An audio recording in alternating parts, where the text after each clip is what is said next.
রান্না হবে না কিন্তু। হ্যাঁ, সেই জন্যই তো হিসেব করছি। বাড়িতে অপ্রয়োজনীয় যা যা জিনিসপত্র আছে সেসব বেচে দেব। আর বেচার মতো কিছুই নেই গো। দেখো, তুমি সব সময় আমার পরেই খাও, তাই আমাদের একটা করে থালা বাটি বেচে দিলে তো কোনো সমস্যা নেই গিন্নি। এই তোমার মাথা না কাজ করছে না। যাও বাইরে ঘুরে এসো, পারলে বাজার থেকে ধার করে হলেও একটু চাল নিয়ে এসো। দেখি যদি কোনো সহৃদয় ব্যক্তি চাল দেয়।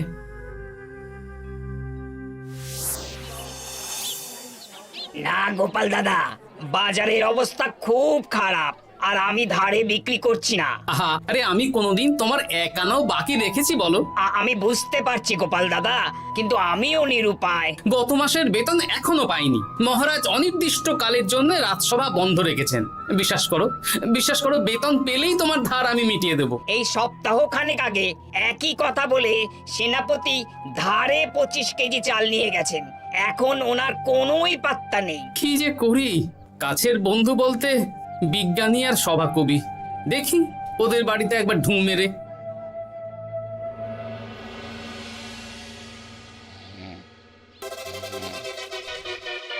কৃষ্ণনগর কৃষ্ণনগর কৃষ্ণনগর শূন্য। হ্যাঁ, এবারে একটা মোহরও নেই। জাহাপানা সর্বনাশ হয়ে গেছে। কি হলো? পালে বাঘ পড়েছে নাকি? এই ঘুমের 12টা বাজিয়ে দিলে। জাহাপানা, এবারে কৃষ্ণনগর থেকে একটা মোহরও খাজনা আসেনি। হ্যাঁ, বলো কি? 1 মাস আগে বাৎসরিক খাজনা দেওয়ার শেষ দিন ছিল, কিন্তু এখনো একটা মোহরও খাজনা আসেনি। না জাহাপানা। পড়েছে এই বেগমের জন্য হীরের হার, হীরের কানের দুল, হীরের নাকছাবি বানাতে দিয়েছি।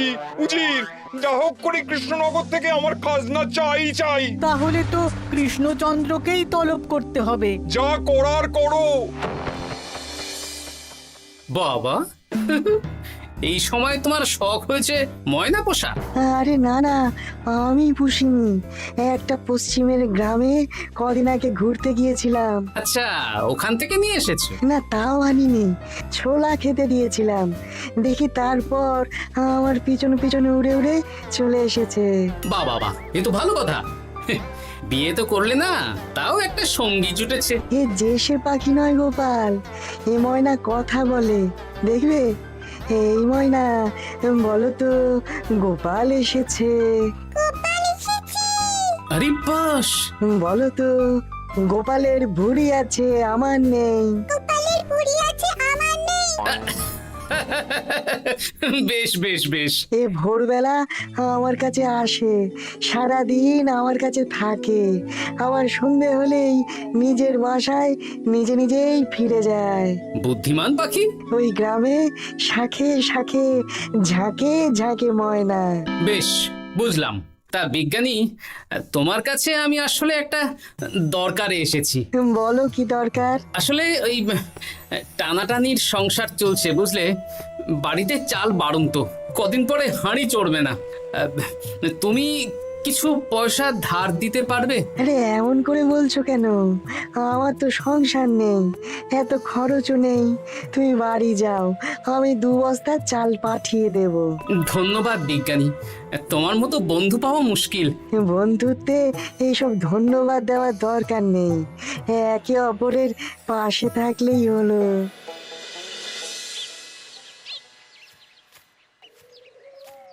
এ কি গো, খালি হাতে ঢুকছো যে? বিজ্ঞানী আমাদের 2 বস্তা চাল পাঠাবে, তাই কিছুটা হলেও চিন্তা কমলো, বুঝলে। ওমা, এই তো সারা বাজার ঘুরে তো ধারে চাল পেলাম না, অগত্যা বিজ্ঞানীর বাড়ি গেলাম। উনি সত্যি তোমার বন্ধু? হ্যাঁ গিন্নি, জানি না কতদিন আমাদের রাজসভার সমস্যাটা চলবে। দেখি অন্য কোনো কাজে লাগতে হবে, বুঝলে। এই দেখো দেখো, যা করার তাড়াতাড়ি করো, এভাবে তো আর চলতে পারে না গো। কি নবাব বাহাদুর আমাকে ডাকছেন? হ্যাঁ, জাহাপনা আপনার উপরে রেগে আছেন। অতি সত্বর আপনাকে দেখা করতে বলেছেন। এবারে চাষাবাদের মন্দার কারণে রাজস্ব আদায় তেমন ভালো হয়নি, তাই খাজনা পাঠাতে পারিনি। আর কিছুদিন অপেক্ষা করতে বলুন, আমি ঠিক খাজনা পাঠিয়ে দেব। এখন আর খাজনা নিয়ে কথা বলবেন কিনা জানি না।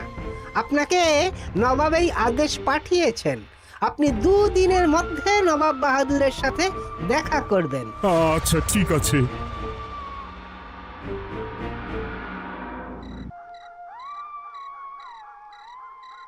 মহারাজ, এই বিপদের সময় আপনাকে একমাত্র একজনই সাহায্য করতে পারে, আর সে হলো গোপাল।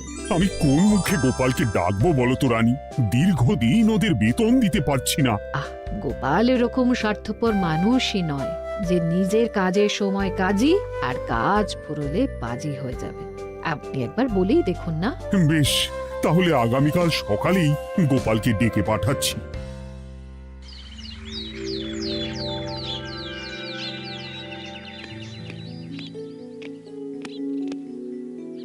আসতে পারি মহারাজ? হ্যাঁ গোপাল, এসো এসো। মহারাজ আমাকে হঠাৎ ডেকে পাঠালেন যে? শোনো, নবাব বাহাদুর বলেছেন ওখানে যেতে হবে, কারণ এবারে কৃষ্ণনগর থেকে কোনো খাজনা পৌঁছয়নি। মহারাজ, আপনি গেলেও বিপদ, না গেলেও বিপদ। হ্যাঁ, সেটাই তো আমাকে সবচেয়ে বেশি ভাবাচ্ছে, কিন্তু না গেলেই যে নয়। তাহলে এক কাজ করি মহারাজ, আমিও বরং আপনার সাথে যাই। যা বিপদ আসবে একসাথে লড়বো। ও গোপাল, তুমি যেন আমার বুক থেকে পাথর নামিয়ে দিলে। তোমাকে যে কি বলে ধন্যবাদ জানাবো। তাহলে কখন বেরোবেন বলুন? আজকে সন্ধ্যের দিকে বেরিয়ে পড়বো, তাহলে কাল সকাল সকাল মুর্শিদাবাদ পৌঁছে যাব। কতদিন থাকতে হবে তো কিছুই জানি না, তাহলে ওই 3-4টে জামা কাপড় ধুতি নিয়ে নেব, কি বলেন? হ্যাঁ হ্যাঁ, তাই নিও। তাহলে সন্ধ্যাবেলা রাজবাড়িতে এসো, একসাথেই বেরিয়ে পড়বো। আচ্ছা মহারাজ। বলি, তোমার কি মুর্শিদাবাদে না গেলেই নয় গো? আমাকে তো যেতেই হবে গিন্নি। জানি নবাব বাহাদুর কিভাবে ছক করে কল করে, তুমি সাবধানে থেকো গো।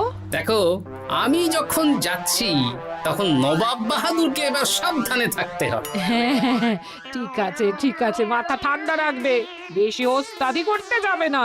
এমনিতেই আমাদের অবস্থা এখন ভালো নয়। আরে তুমি অতিরিক্ত চিন্তা করো না তো গিন্নি। জাহাপনা, কন্যাগুলো কবে আসবে? এখনো 2-3 দিন সময় লাগবে বেগম। এত সময় লাগছে কেন জাহাপনা?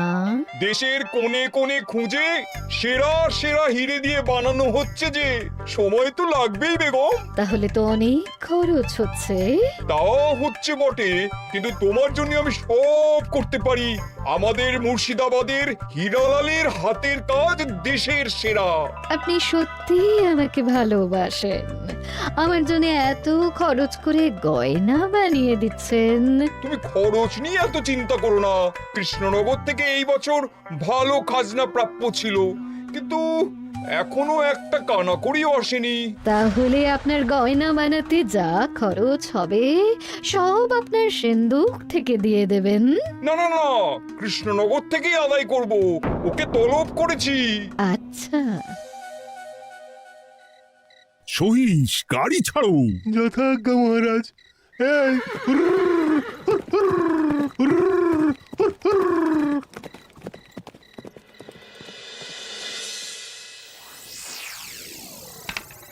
এত রাতে আবার কে এলো রে বাবা? খুলছি।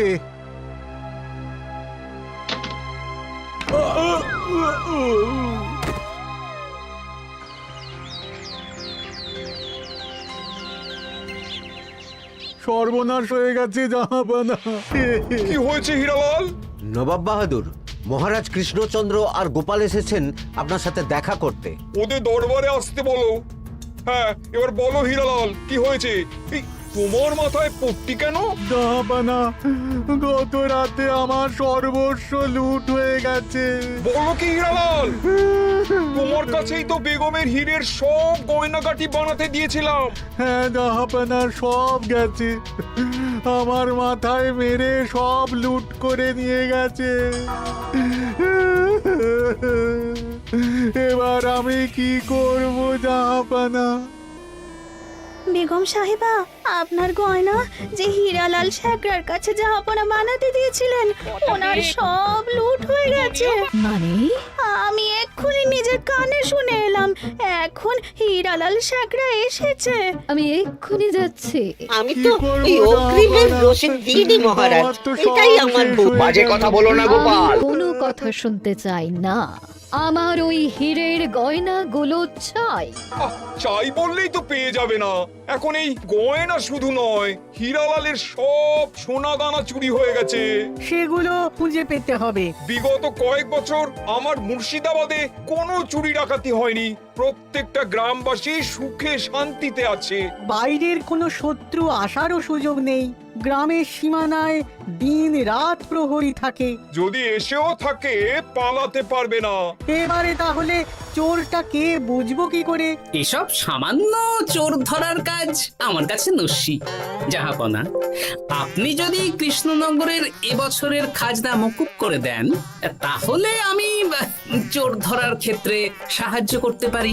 ঠিক আছে কৃষ্ণচন্দ্র, তোমার এই গোপাল যদি চোর ধরে দিতে পারে তাহলে এবছরের খাজনা মুকুব। আগে আমি ওই শেখরার সাথে একান্তে কিছু কথা বলতে চাই। বেশ, প্রহরী প্রহরী, তুমি গোপাল আর শেখরাকে একটা ঘরে নিয়ে যাও। আসুন। এবার আপনি চুরির ঘটনাটা বলুন। চুরি না, ডাকাতি। সে যাই হোক, বলুন বলুন। গতকাল রাতে,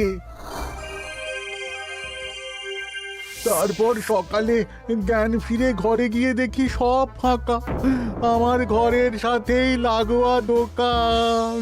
আচ্ছা, দেখুন, আমি আপনার কথা শুনে আর একটু আগের যা আলোচনা শুনলাম তার থেকে মনে হচ্ছে এই চোর স্থানীয় চোর। কি করে বুঝলেন? কারণ বাইরের চোর হলে তো এত নিখুঁত কাজ করা সম্ভব নয়। চোর নিশ্চয়ই আপনাকে ব্যক্তিগতভাবে চেনে। হ্যাঁ, এবার মশাই আপনি বলুন তো, আপনার কোনো শত্রু আছে? না, শত্রু নেই তেমন। আমার সাথে কারো সম্পর্ক খারাপ নেই। আর আমাদের পাড়ায় সবাই ব্যবসায়ী, সবাই সম্ভ্রান্ত লোকজন। বেশ, তাহলে সব ব্যবসায়ীদেরকেই ডাকতে হবে। আমি নবাব বাহাদুরকে বলে দিচ্ছি, আপনি এখন আসুন। নবাব বাহাদুর, আপনি ওই গ্রামের সকল ব্যবসায়ীদের আপনার মহলে ডাকার ব্যবস্থা করুন। সবাই কিন্তু বেশ সম্ভ্রান্ত ব্যবসায়ী। সে হোক না, ওই গ্রামে তো সবাই ব্যবসায়ী, আর বাইরের কোনো লোক গ্রামে ঢোকেনি বা বাইরেও যায়নি। তাই যদি কেউ চোর থেকে থাকে তাহলে ওই ব্যবসায়ীদের মধ্যেই আছে। বেশ, আমি সবাইকে আমার মহলে নিয়ে আসার ব্যবস্থা করছি। আর একটা ফাঁকা বড় ঘর চাই, যেখানে চোর ধরার পরীক্ষা হবে। আর সেই ঘরে আমাদের কৃষ্ণনগরের ঘোড়া চোর ধরবে। হ্যাঁ, ঘোড়া চোর ধরবে? হ্যাঁ, যে ঘোড়ার গাড়িতে আমরা এসেছি সেই ঘোড়া। যদি চোর না ধরতে পারো তাহলে পুরো খাজনা তো গায়ের জোরে নেব, সাথে সাথে কৃষ্ণনগরটাও কেড়ে নেব। আমার উপর একটু ভরসা রাখুন নবাব বাহাদুর, আর যা বললাম করুন। বেশ, শুনুন, এই ঘরে আমার এক প্রিয় ঘোড়া আছে, আর সামনে একটা বালতিতে ছোলা সেদ্ধ রাখা আছে।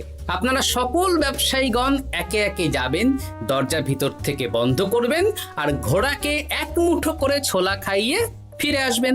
তারপর কি বাড়ি চলে যাব? না, সবার ছোলা খাওয়ানো হয়ে গেলে আমি ঘোড়ার কাছে যাব, আর ঘোড়া কানে কানে আমাকে বলে দেবে কে চোর। তাহলে আর দেরি কেন, সবাই একে একে যাও।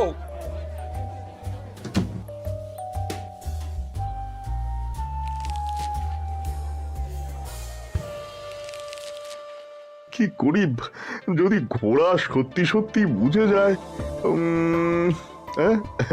ছোলা খাওয়াবোই না। ব্যাস, ছোলা খাওয়ানো হয়ে গেল। এবার এবার গোপাল বলো তো কে চোর? দাঁড়ান, ঘোড়ার মুখের কথা শুনে আসি। আমি বলে দিচ্ছি জাহাপানা, গোপাল এসব মশকরা করছে, সব মশকরা। ঘোড়া বলে দিয়েছে কে চোর। বলো গোপাল, কে চোর? তার আগে সকল ব্যবসায়ীর হাত দেখে আমি পরীক্ষা করতে চাই। সে দেখো, কিন্তু বলো কে চোর? দেখি দেখি, না, দেখি আপনারটা। না, আপনিও না। না, আপনিও না। একি মশাই, চুরিটা তো আপনিই করেছেন, আপনিই চোর। কি উল্টো পাল্টা কথা বলছেন? আমি চুরি করিনি। হ্যাঁ, আপনিই চুরি করেছেন, তাই ভয়ে ঘোড়াকে ছোলা খাওয়াননি। কারণ আমি ছোলার মধ্যে রান্নার হলুদ গুঁড়ো মিশিয়ে রেখেছিলাম, তাই যারা যারা ঘোড়াকে ছোলা খাইয়েছেন সবার হাতেই হলুদ রং লেগে আছে। শুধু ওর হাতে নেই। ভাই, শেষে তুই? তোর মনে মনে এত হিংসা? ভাই মানে? আরে ও তো আমার খুড়তো ভাই পান্নালাল, ওরও সোনা গয়নার ব্যবসা। ব্যাস, এবার তাহলে বলেই দিন পুরো ব্যাপারটা, কারণ এখান থেকে পালানোর কোনো পথ নেই। ভুল হয়ে গেছে না, আমার দাদা আমার থেকে অনেক বেশি রোজগার করত, তাই আমার মনে মনে হিংসে ছিল। তারপর বেগম সাহেব আর হীরের গয়না বানানোর এত বড় বায়না পেল, তাই হিংসা আরো বেড়ে গেল। আর তুই চুরি করলি? চুরির সব জিনিস কোথায় আছে? আমার বাড়িতেই আছে না। সাব্বাস গোপাল, সাব্বাস। তোমার কি বুদ্ধি! তাহলে জাহাপানা, কথা মতন আমাদের এই বছর তাহলে খাজনা দিতে হচ্ছে না। না, কথা যখন দিয়েছি তখন আমি তো আর কথার খেলাপ করতে পারি না। আচ্ছা গোপাল, তোমার তো এত বুদ্ধি, আমার একটা শখ পূরণ করতে পারবে? কি শখ বলুন নবাব বাহাদুর। আমার অনেক দিনের ইচ্ছে একটা হাওয়া মহল বানাবো, কিন্তু ঘরামি রাজমিস্ত্রি কেউই বানাতে পারবে না বলছে। তুমি কি বানিয়ে দিতে পারবে? আগে পারবো জাহাপনা, কিন্তু তার বদলে আমি কি পাবো? আগামী 5 বছর কৃষ্ণনগরের খাজনা মুকুব, আর তোমাকে আমি 100 মোহর উপহার দেবো। বেশ, তাহলে আপনি আমাকে দিন 7 সময় দিন, আর 7 দিন পরে আমার বাড়ির সামনে চলে আসুন। হাওয়া মহল বানিয়ে রাখবো, আপনি নিয়ে যাবেন। বেশ, তাহলে 7 দিন পরে কৃষ্ণনগরে দেখা হচ্ছে। যদি না বানাতে পারো তাহলে কিন্তু আগামী 5 বছর কৃষ্ণনগরকে দ্বিগুণ খাজনা দিতে হবে, এই আমি বলে দিলাম। বেশ, রাজি।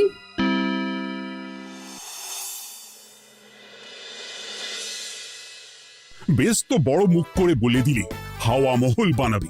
রাজি রাজি। এবার যদি না বানাতে পারো, সব তো উল্টে যাবে। আপনি চিন্তা করবেন না মহারাজ, নবাব বাহাদুর আমাকে প্যাঁচে ফেলতে চেয়েছেন, তাই আমিও ওনাকে ঘোর প্যাঁচ দেব।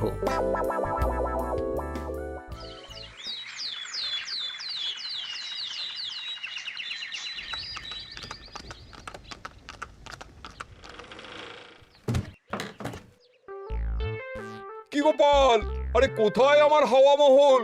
7 দিন হয়ে গেছে তো, তাই মহল দেখতে চলে এলাম। কাজ একদম শেষ পর্যায়ে, চলুন পশ্চিমের মাঠে চলুন। গিন্নি, তুমি মহারাজকে খবর দাও আর বলো পশ্চিমের মাঠে চলে আসতে। আরে তাড়াতাড়ি কর, তাড়াতাড়ি কর। ওই দেখুন, আপনার হাওয়া মহল তৈরি হয়ে গেছে। কই? ওপরে দেখুন। ওরে, নবাবের হাওয়া মহল বলে কথা, নিজ কথা হয়ে গেছে। এবার রং কর, রং কর। হাওয়া মহল রং করছি তো, এত তাড়া দিস না। আরে তাড়াতাড়ি কর, তাড়াতাড়ি কর। আরে এসব আবার কি? ময়না পাখি হাওয়া মহল তৈরি করছে? হ্যাঁ, হাওয়া মহল তো, তাই হাওয়াতেই তৈরি হচ্ছে। হাওয়া তো আর চোখে দেখা যায় না, আমি তৈরি করিয়ে দিয়েছি। এবার জাহাপানা আপনি নিয়ে যান। হয়ে গেল, এবারেও গোপাল দাও মেরে দিল। মানে আমি কি করে? সে তো জানি না জাহাপনা, আপনি বলেছিলেন হাওয়া মহল বানিয়ে দিতে হবে, আর আমি আপনার আবদার পূরণ করেছি। এখন আগামী 5 বছর আমরা খাজনা মুক্ত। সাব্বাস গোপাল। ওরে, রংটা ভালো করে কর, ভালো করে কর। নবাবের হাওয়া মহল। গোপাল, তুমি সত্যিই বুদ্ধিমান, তোমার বুদ্ধির জবাব নেই। শোনো, আগামী 5 বছর কৃষ্ণনগরের খাজনা মুকুব, আর এই নাও তোমার 100 মোহর উপহার। এবার বলো, তুমি এই অসম্ভবকে সম্ভব করলে কি করে? আমি বুঝতেই পেরেছিলাম, আপনার মুর্শিদাবাদের চোর ধরার পরে আপনি আমাকে যখন হাওয়া মহল বানাতে বললেন, তখন নিশ্চয়ই কোনো উদ্দেশ্য আছে। কারণ আপনি তো মন থেকে চাননি যে খাজনা না দিয়ে আমরা মুক্তি পাই। তাই গোপাল এই চালটা চাললো। যদিও আমি গোপালকে একটু সাহায্য করেছি। কিরকম সাহায্য? কদিন আগে আমি বিজ্ঞানীর ঘরে গিয়ে দেখি একটা ময়না হুবহু মানুষের মতন কথা বলছে। আর বিজ্ঞানী বলল এরকম অনেক ময়না পাখি আছে। ব্যাস এই এক সপ্তাহ ধরে আমি ময়নাগুলোকে বিভিন্ন বুলি শেখালাম আর ওরা সেগুলোই বলে চলেছে। নয়, হ্যাঁ। ওরে রংটা ভালো করে কর, ভালো করে কর, নবাবের হাওয়া মহল। মহারাজ 100 মোহর আপনি রাখুন। আমাদের সব সভাসদদের এই মোহর থেকেই আপাতত বেতন দিয়ে রাজসভা শুরু করুন। ধন্যবাদ গোপাল, তোমাকে আমার সভাসদ পেয়ে আমরা সবাই ধন্য। আর বিজ্ঞানীকেও। হাসির রাজা, জ্ঞানের রাজা, রসিক রাজা।